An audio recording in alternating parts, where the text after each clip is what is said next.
Hey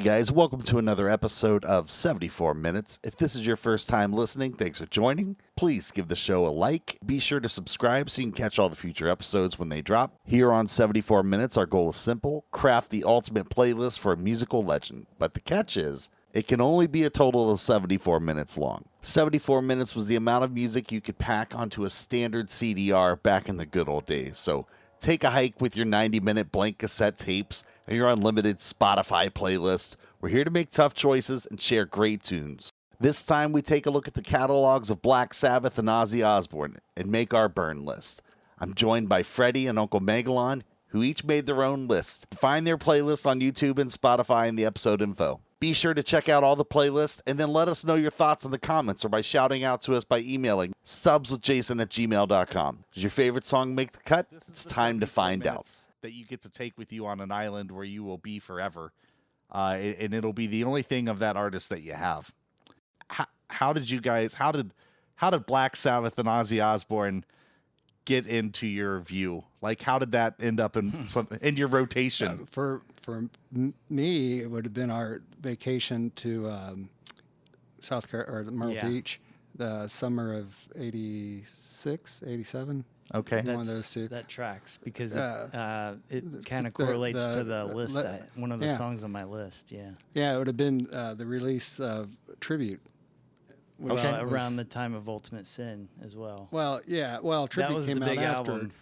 Because when we would sit and watch videos, they kept showing Crazy Train. Okay. Do you remember that? And we'd sit down in the lobby and remember Crazy Train. I remember listening to Ultimate Sin. I think that was the second listening to Ultimate Sin. Yeah, because then we were really into it. Yeah. But it was a big album that year. But the awesome. first year, the first time that's when Tribute came out, and I believe that's 87. I could be wrong. I guess I should have looked that up. I think Tribute was 87. Ultimate Sin, I think, was 86 or 80. Yeah. I have it on my list. But anyway, I have a different memory. So okay. For me, it was actually a little earlier. I had a neighbor, Chris Koss. He lived on the same street as me. He was older. He was probably 16 when I was about, 8, 9. They babysat me every once in a while. And he was really into Ozzy and Van Halen. And I distinctly remember playing air guitar on a tennis racket. Oh, he was playing Crazy Train. And he would just laugh at me because I was just a dumb kid across the street. But I remember that, and I remember him being really into Ozzy. And I think that might have been the first time I've heard Ozzy and maybe Sabbath. I don't remember the first time I heard Sabbath, but I remember the first album I bought was Paranoid. Yeah. I was 11.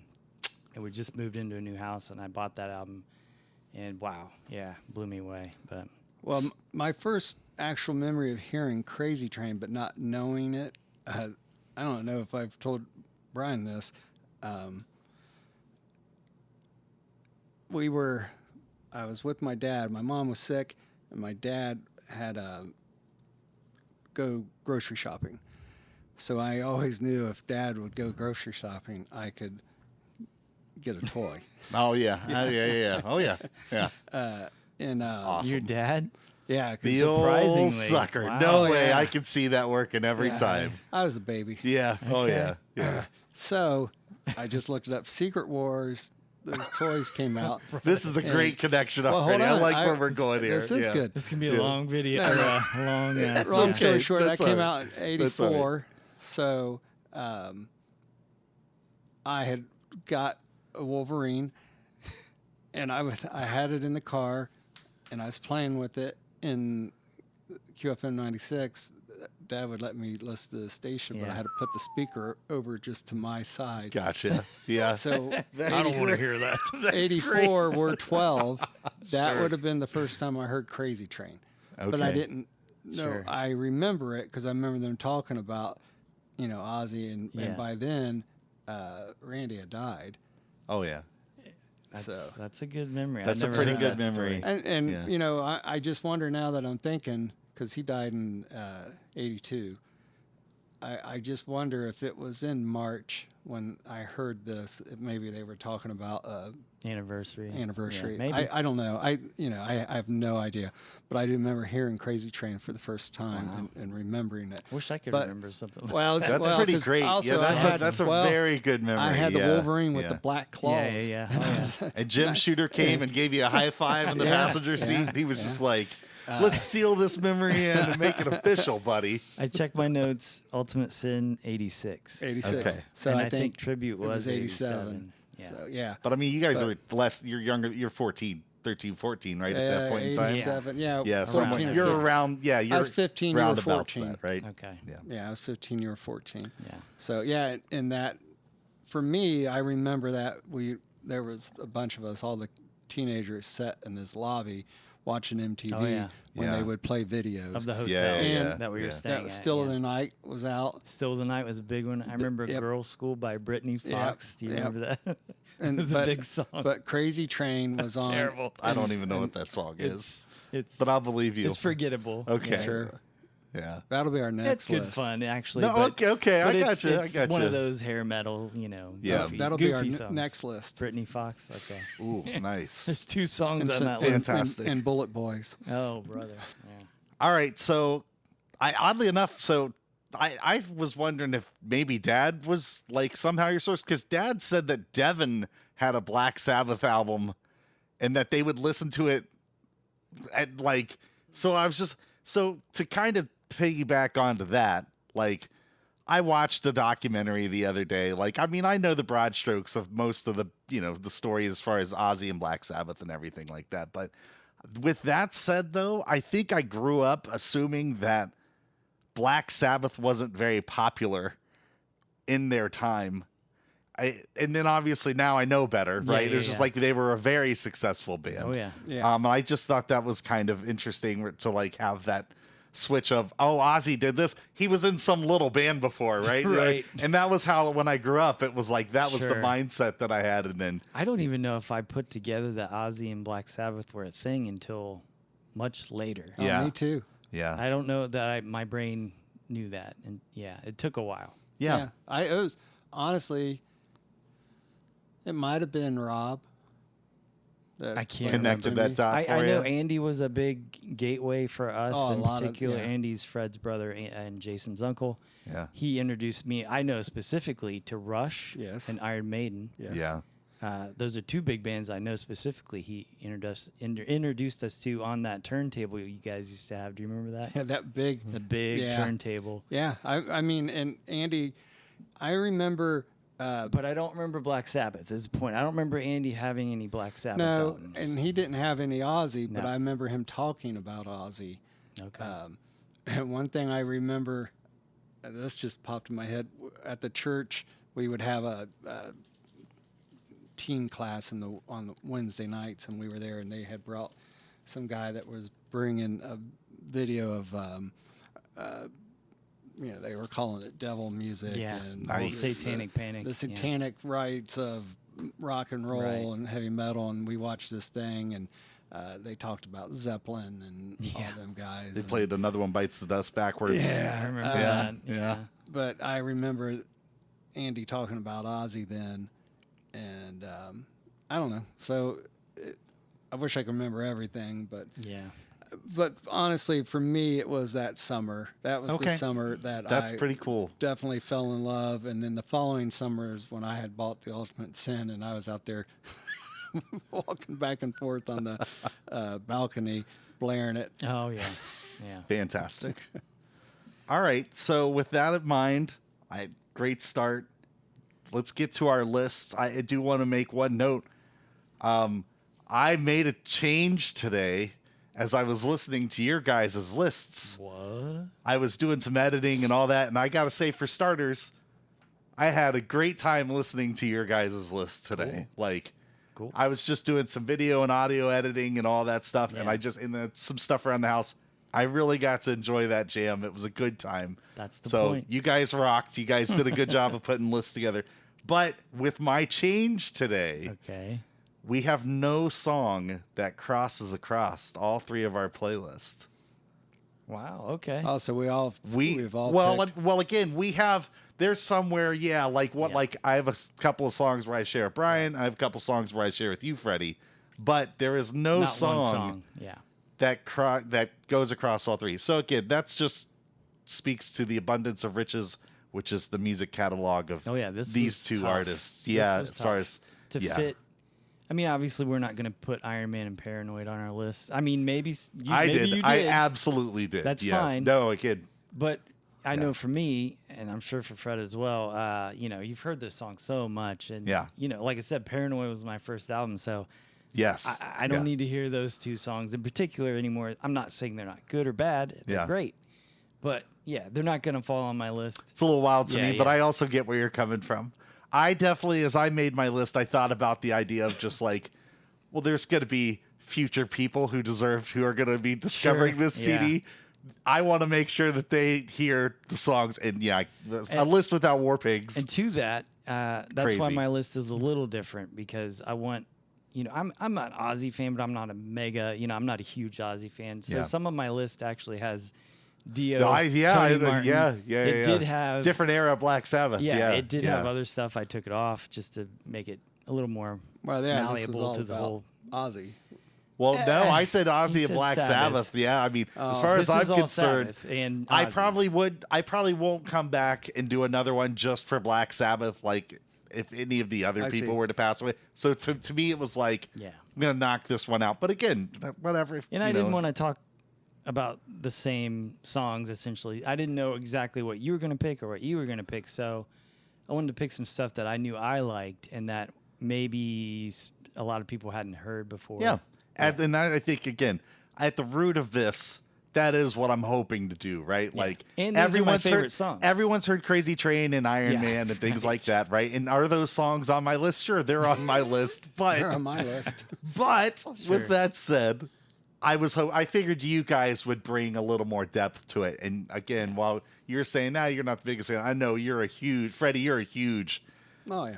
and Ozzy fan. As far as, as far as like as long as I can remember, you've just been the biggest Ozzy and Black Sabbath fan that I can remember, right? So, all right. I'm more of a Rhodes fan, but, right? Oh, yeah. Well, sure. Absolutely. I mean, that's what started it. Yeah. Absolutely. List time. All right. Okay. My list is a little like basically I have the song. I went back and listened to it again because some of these I hadn't heard in a while. So I have listening notes, and then I have like some general wiki notes at the end just to add some context to the song. First on my list is The Wizard from 70. It's on the first album, Black Sabbath. My listening notes are basically, I love the dynamics and the solo drums that highlight Ozzy's voice. Yeah. That killer groove. That's kind of, it's kind of almost a carbon copy of War Pigs, where, you've got just that hi-hat. And then you got Ozzy's voice singing. Just so iconic, man. The dynamics that Sabbath brought. I love that song. And it's my son's favorite song as well. So that was the temporary song that all three of us had. Oh, I took that song off my list today. Just to have that. No, because again, no. Because again, as I was listening today, like in my heart, I was like, I've got the wrong song on here. So I'll tell you when we get to it later. And I just had to make this change. So I was just like, I was flip flopping between Wizard and War Pigs. Oh, that's fair. Yeah, because those are two amazing. And War Pigs isn't on my list, but great song. My wiki notes on this. Sabbath bassist and lyricist Geezer Butler. He said the song lyrics were influenced by Gandalf from The Lord of the Rings. Nice. So there you go. A movie you hate, for the record. I just want to make sure that's out there while you're citing it. Right. You also kind of hate it. He loves the book. Oh, well, I've never read the book, but continue to believe that I can read. That's fair. Next, Fairies Wear Boots. Yep. Also in 70 on the Paranoid album. I love the dynamics in that swing groove on that, man. Geezer's jazz influences coming through on that, man. Just so catchy. Ozzy composed this song after a group of skinheads called him a fairy because of his long hair. Nice. Butler also stated that his lyrics went off into random tangents, and the second half of the song is about LSD. So Yeah. I did not know that. I did know the first part. Third is Children of the Grave, 1971, Masters of Reality. I have that the riff is a blueprint for metal. Although the overdubs drums are distracting for me, and this is one of my favorite proggy Sabbath. So prog, for those of you who don't know, is progressive metal or progressive rock. Odd time signatures, really long songs, that kind of thing. So Sabbath did that a lot. They had 7-8 minute songs that would often change tempos right in the middle of a song, even key changes, which it was is like amazing. 3 songs. You'd get 2 or 3 songs within a song. I right? love, for the record, proggy Sabbath is my favorite. Overdub drums on this. Do you guys remember? So Children of the Grave has these distracting toms over the top of the song. It's so weird. I know what you're talking about. It sounds like a marching band, and it's really distracting. But I love the song. And then my wiki notes, it's been covered extensively. Multiple bands have covered Children of the Grave. And my favorite version is actually the tribute album version. Oh, okay. The live Randy Rhoads version. I love that one. Yeah. It's faster. It's faster. It has so much juice and energy on it. I love it. So that's the I'm gonna be honest.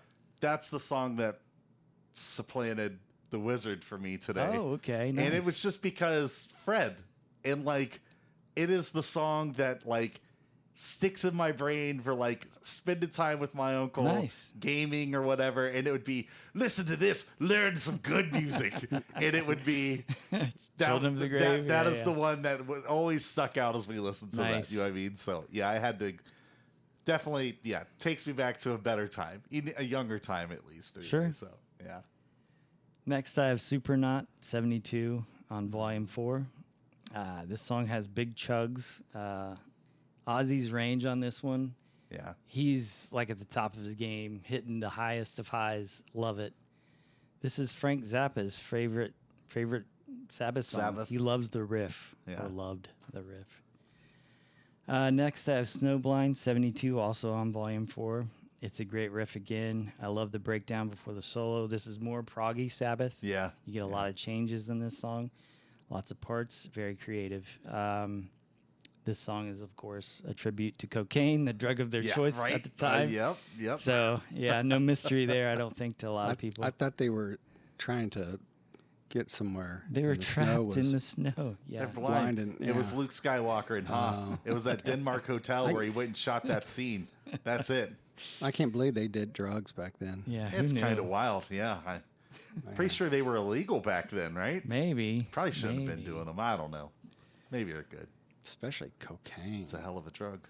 It is. Next, I have Symptom of the Universe 75 on Sabotage. Energy, more chugs. The drums are highlighted on this song. Ozzy's range is soaring. The breakdown is super funky on this song. It's considered to be a structural and sonic predecessor to thrash metal. And I think you can hear that in this one. This one's just oh driving. My gosh. Yeah. Just, yeah. It's one of those that makes you just want to run through a brick wall when you hear it. Just so Another one for me. Next is Never Say Die on 78. This is their last album. This is my notes are energy. Ozzy's verse melody is so catchy. The metal blueprint was 16-note triplets. So this song has 16th note triplets, which are like dun dun dun dun dun dun, which is a gallop, which I always associate with Iron Maiden. Sure. When I think of Iron Maiden, I think of Steve Harris gallop on the bass guitar. Yeah.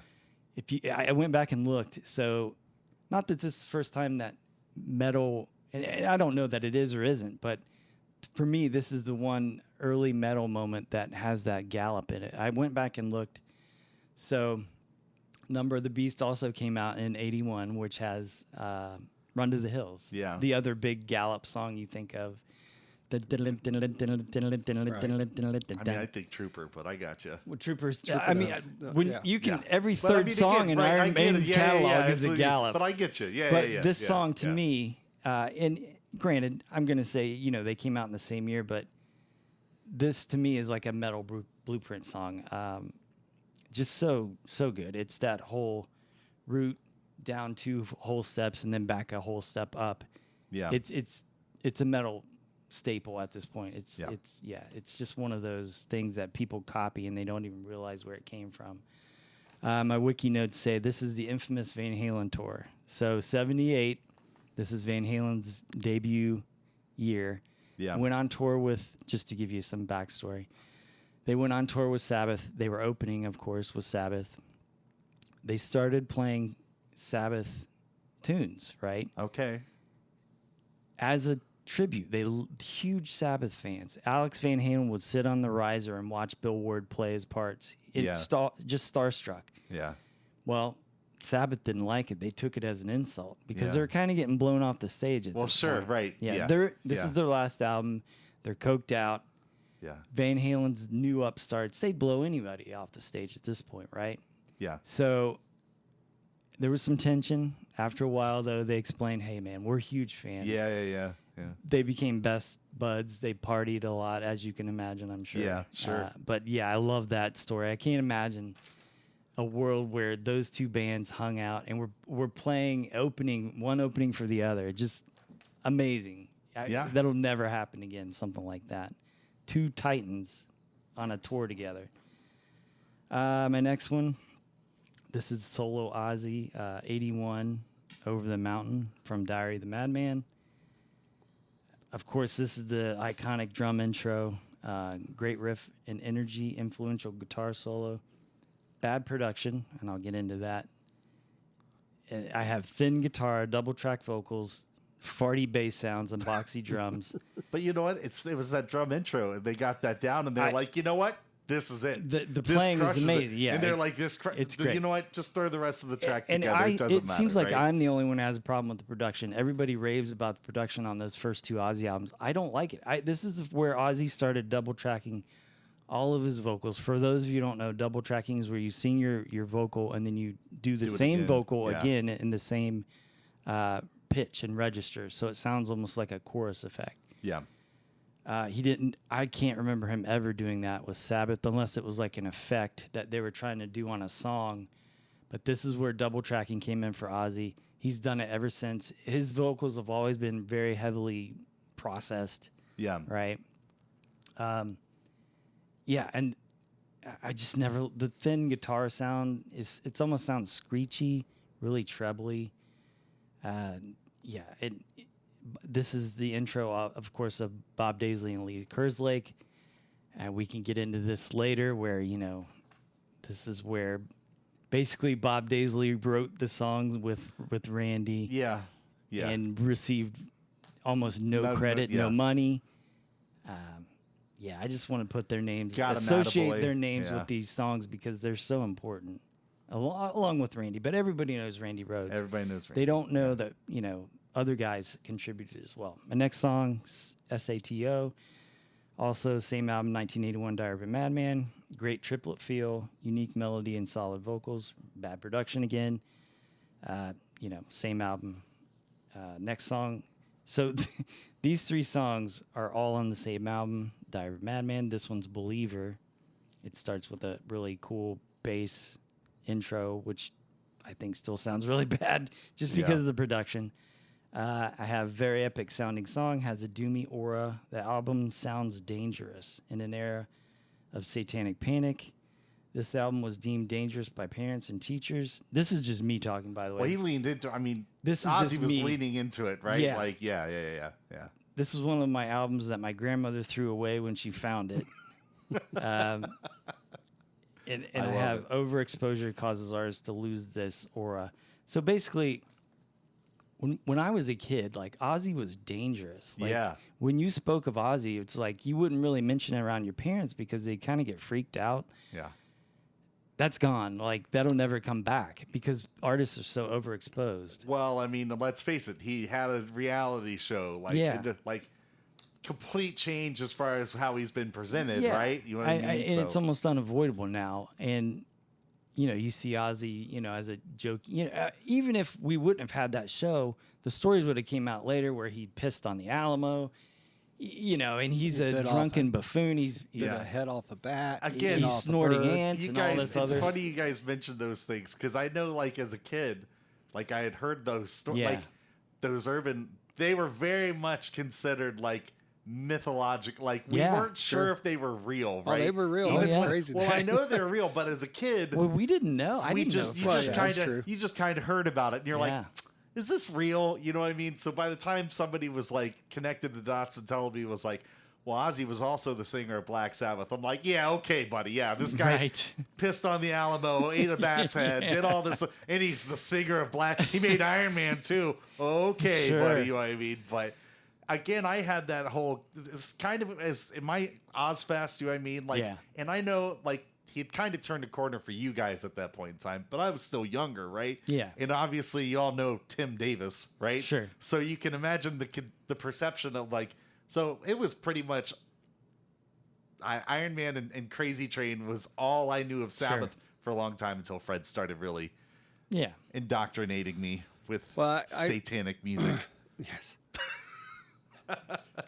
Well, that whole 80s period, I don't, if you don't know anything about it, if you didn't grow up in it, was such a weird era. It's kind of similar to the woke thing we're going through and where, everybody's wagging their finger at everybody else saying, oh, this is bad, this is wrong. Yeah. Like I said, when my grandmother found, I had Shout at the Devil from Motley Crue. I had Ozzy albums. She gathered them all up and threw them in the trash. I was like, what happened to my stuff? Well, you had the whole parental back then. PMRC, Yeah, that started. Yeah. I will say, I've been thinking with Ozzy passing last week, if you were to ask us in 1988, hey, do you think people will mourn Ozzy Osbourne's death worldwide? Yeah, like the way it's happened? I would say no, because not everyone knows him worldwide. Yeah. And it's funny, I'll touch this a little bit, but, you go to football games, you go to basketball games. All aboard. That's right. You hear that now. Yep. And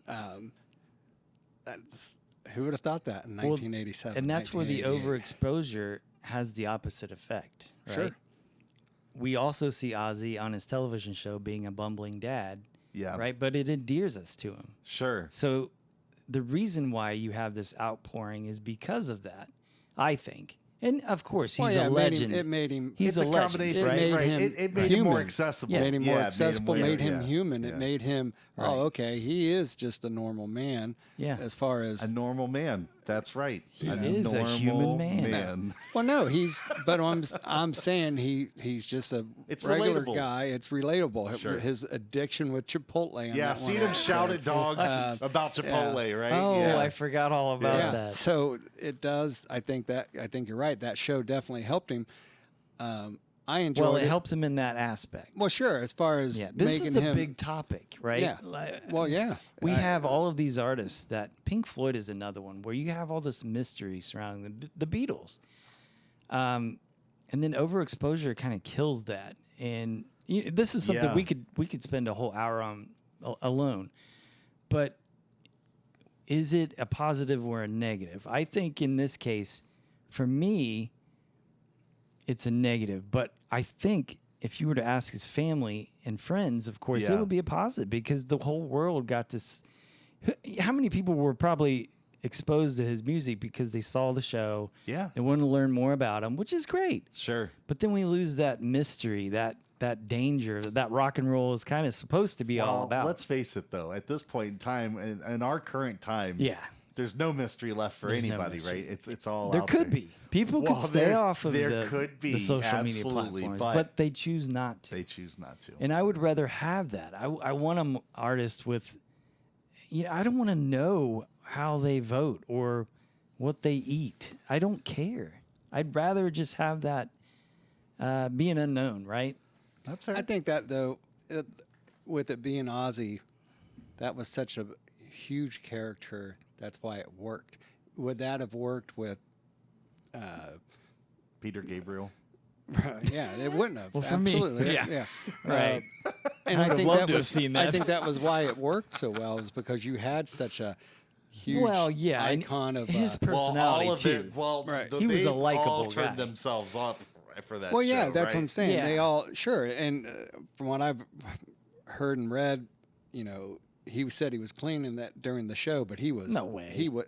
But I mean, as the show was on, he would say, "Oh, I've been clean for several days," Yeah, but he wasn't. He wasn't Probably but a that's- contractual obligation. Well, yeah, His but that's version what I'm of trying to clean say. is like right. Yeah. No beer until 10 after, a.m. yeah, right. I made it past noon. Super sober Right. days. Well, yeah. as Dewey Cox said, I am no longer freebasing. Oh gosh. So he's good. So he's good. He's covered. Okay. So once again, we have a solo album.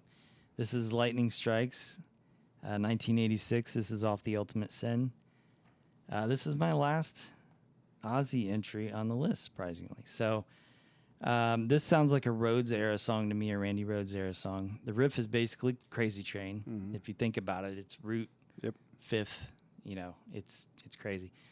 I love all the parts, the construction of the song. The chorus is anthemic. It's a driving song for me. One of those songs that when you're driving, you hear it, you just like It's fun. Oh yeah. you turn the radio Yeah, up yeah, yeah. instantly. And I'm going to mention this lyric. I'm not a lyric guy. I don't hear lyrics very well. I always sing the wrong lyrics in the Yeah. car. But the lyric in this song is, tell your mama that you're going to be late, but not to worry, we'll be rocking all night. When I think of Ozzy, for some reason, that lyric, That's the one that comes to you? that comes to my mind every time. That's funny. I think it's because I hear it so clearly. I'm proud of myself for hearing it. Like, Okay. I got it. Yeah. But man, when I think of Ozzy and it goes back to that trip we had in Myrtle Beach in 86, when we listened to that album, or 87, whenever it was. Right. We went to Myrtle Beach. It was one of our first big vacations. That was one of the big albums of that year. We watched the video, and oh man, it's just that for me has some great memories attached to it. Absolutely. My wiki notes are: it has a great Boris Vallejo cover, really cheesy video where Ozzy acts like JR from Dallas. So for anyone who doesn't know, So wait, which song was that? Lightning Strikes. He doesn't do that in Lightning Strikes. That's I thought that not- was the Ultimate Sin. Oh, you're right. And you Yeah. know what? I had Ultimate Sin on my list, and I swapped it for Lightning Strikes. Yeah, Ultimate Sin's when Good he's call, dressed like buddy. Yeah. JR. Okay, so next on my list, I have I. It's from 1992. The album is Dehumanizer.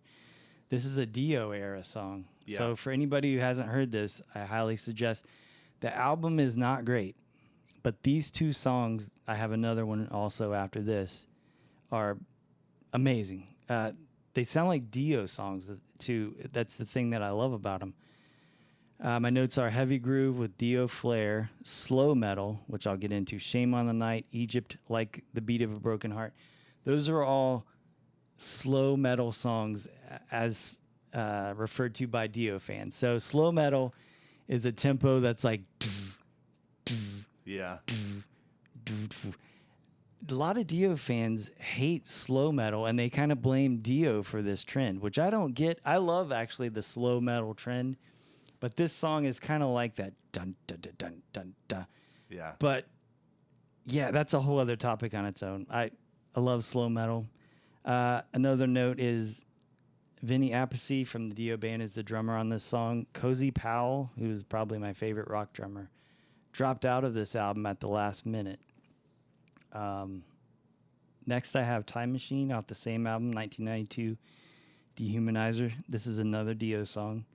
It has such a Dio stamp on it. Time Machine is just, when you hear it, it's almost like you're hearing a Dio song from 87 or something. It's crazy. They were good though. Like Oh my both of those gosh. Dio songs. I'd Love never 'em. heard them before, and I was like, Yeah. these are pretty good rockers. They're pretty good. Tony Martin, I don't know if you remember that live album they did with Tony Martin. Those are the two songs, or he did Time Machine. He didn't do but do you remember that live album with Tony Martin? I don't remember that live album. I just It remember was like 92, 92, 93, 94, the somewhere around there. 94 album.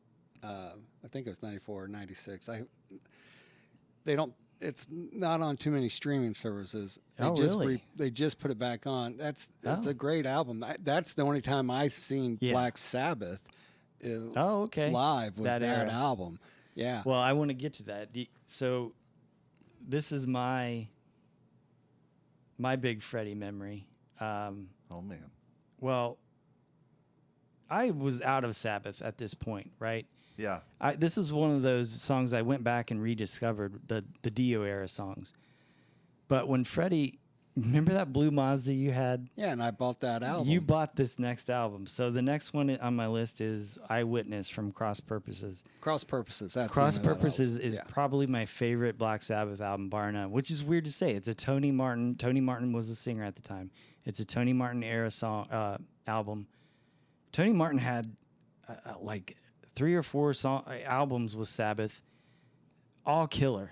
TYR, Headless Cross, all killer. He was going to be on the Dio album, Dehumanizer, and backed out when Dio said he could do it. He gracefully kind of bowed out, which was awesome. But yeah, Freddie, you bought Cross Purposes in '94. Yeah, I that's remember the one I was saying. It's hard to find on can't the streaming believe that. service. That's crazy. Because it wasn't one of their bigger selling and that albums. blows my mind. Yeah. know Because what People else is hate this album. But you know what's kind of wild though? Like, so a lot of these songs. So I'm gonna put all this stuff on the YouTube playlist, right? Right. Yeah. So obviously, 90% of all this stuff is on an Ozzy Osbourne YouTube channel or a Black Sabbath YouTube channel, right? Okay. All this stuff is on the guitarist, Iommi. Really? Yeah, Really? it's Well, on his channel. Probably So, like, because he was the He took writer. control of the He band took at control yeah. this So, point, but yeah. all these songs that you have that are not Ozzy singing Yeah. with Black Sabbath, I can see that. that's where they're all at. And I was like, well, that's kind of interesting. Interesting. So, Yeah. yeah. That was Well, he such was a in great control. album. Oh my gosh, It it's, is. It's my favorite. I won't say it's my favorite. I will say it's probably. You know how you pick. Oh, there's Your favorite Beatles album change, or at least mine. It Oh, yeah, changes they always every change. like 5 years, right? Okay, maybe not for Jason. No. For me. Well, I am the same way. mine's locked in, but I got you. Good. Really? But I same with understand my Floyd. song changes My though. Floyd Floyd. albums change. Well, you know? my Floyd would never change, I don't think. But that's true for many artists. For Yeah. me in particular, it changes. You're right? splitting hairs Yeah, amongst greatness. there's so right? many good Like, Rush. yeah. If you ask me Yeah. for my favorite Rush album, I don't even know if I could answer that question right Yeah. now because there's just so many, and I flip flop on which one it is. My daughter and I had this discussion like 2 days ago Yeah. because she hasn't really been introduced to Rush. I think she finds it a little intimidating, which I get. Their albums can be a Yeah. hard listen, Yeah. but she's looking for a gateway. And, I don't know really what I told her the Tom Sawyer album, Moving Pictures. Yeah. It's kind of a gateway. It has the it's hits. got all the hits. If Rush can have hits, Yeah. that's the one that it would be on, I guess. But that's not my favorite Rush album. I'm getting off topic. Anyway, Cross Purposes. This distinct memory I have. Do you remember? This just popped in my head. You let me drive your blue Mazda. You I think ran we it were right at, into I a- ran, you. How do you remember? How did you know I Wait, was going to hold say on, was that? you He ran it what? right into a. I think we were at that Euro place on Yeah, and he Livingston. ran it into a. That was a Whitehall White Castle back in the day. Well, No, I no, don't the remember what it old was. the old Livingston Euro place Yeah. before the one we like now. Oh, I don't know. Anyway, where that he is. let me get in it. Oh, I goodness. I pulled into the parking spot and scraped. When I Hit a- pulled over that little divider, Yeah, and it yeah. just went. And I was like, It bent the whole Oh bottom. my of that. goodness! how did? And he scratched my guitar. Wow.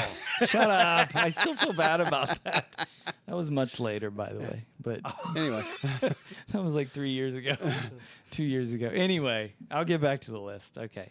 That friendship balances out. Don't worry. at all. I just have this distinct memory with that car. You were with Allison. You and her were in the car I together. don't remember. I Yeah. just remember listening to that album in your blue Mazda and just kind of being blown away by, wow, Yeah, this it is was. Sabbath. Yeah. This Yeah. is, who's But you the also gotta singer? think that Tony Martin? Never heard of Back him. then, that stuff was dead. Oh, yeah. Everything was. And It was people, all grunged at that people, point. Well, yeah, it was- people Yeah. still don't like this album. If you Yeah. go and look, it's still like a 3-star album on All Music on the Wikipedia page. I saw in a lot of comments though for this guy's like that era though. People are like, "Don't sleep on this. Go and check Dude, it out." So like, the Tony there Martin is a era little is bit amazing. of a love out there. I think that Yeah. it's at least got a little bit of a voice out there. I right? pulled 2 Tony Martin songs off of this just to make it a little more digestible to the normies. Yeah. But I had 2 more Tony Martin songs, and I added some, solo Ozzy. Yeah. But yeah. So anyway, back to the list. Eyewitness is the song. This is proggy Sabbath. It's perfectly constructed. All members are killing it. The chorus is such a juicy bluesy change. This is the note I read earlier. It makes the song. The chorus on the song goes to like halftime, and it hits you like a ton of bricks because you don't expect it. I just want to mention Bobby Rondinelli is the drummer on this album. It was supposed to be, I think, Vinny Appice again, but he bolted for Dio as he always does.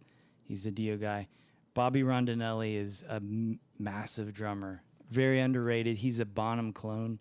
Yeah. Hard hitter, but super groovy. His time is immaculate. I just wanted to mention his name because you don't hear the name Bobby Rondinelli.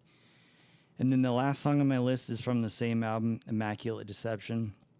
Probably one of my favorite Sabbath songs of all time.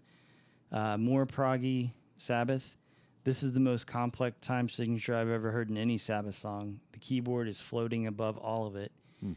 Melodic as hell, lots of great parts. One of my favorite Sabbath songs. And I just wanted to mention the key signature is 4/4, then it goes into 6/8. I mean, counting that out is crazy. And the last note I have isn't for this song in particular, but I wanted to mention that on this, and I don't think a lot of people know this. This wasn't even on the Wikipedia page. Eddie Van Halen played a song on this album, and it's uncredited. Evil Eye. He played the solo on this song. Yep. There's an article, if you go find it, where he talks about it. He couldn't mention his name on it for contractual reasons, but he did an impression of Iommi. It sounds just like Iommi to me. I would have never guessed. I did not. But I guess I've never Eddie heard this. And before. he has co-writing credits on the song. Wow. So that's kind of an Easter egg for those Van Halen fans out there. That's good. my list. Pretty good. You did. You had 16 songs. You stretched it the furthest. Wow. Okay. Fred was 15. I was down to 13. Okay. I had a couple minutes picked left. some epics, I and guess. I just couldn't fit them in. I had 15 minutes left. No, you had 15 songs. You chose 15 on your list. songs. I got you. I had 60. 15 minutes, Fred. Throw. I threw Start Lightning picking. round. Just No, I meant I thought I had it just no, under you 74. did. No, again, yeah. Yeah. Well, again, and that's the other thing is I go and I pull them all on YouTube. Like some of the duration of the clips that you pull from there, like with remasters and things like that. I had to cheat. Things add I had to seconds, cheat. right? So if anybody ever goes and looks at these playlists and are like, this is actually 74 minutes and 6 seconds.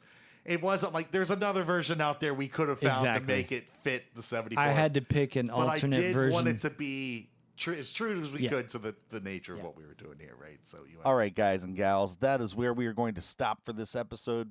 Brian's playlist is live on YouTube and Spotify. Go check it out. There are definitely deep cuts on there worth listening to. Be sure to tune in next week when we cover Freddie's list.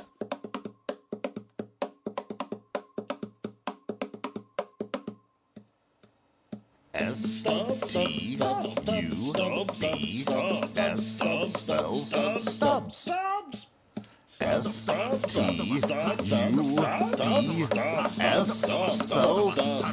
all done.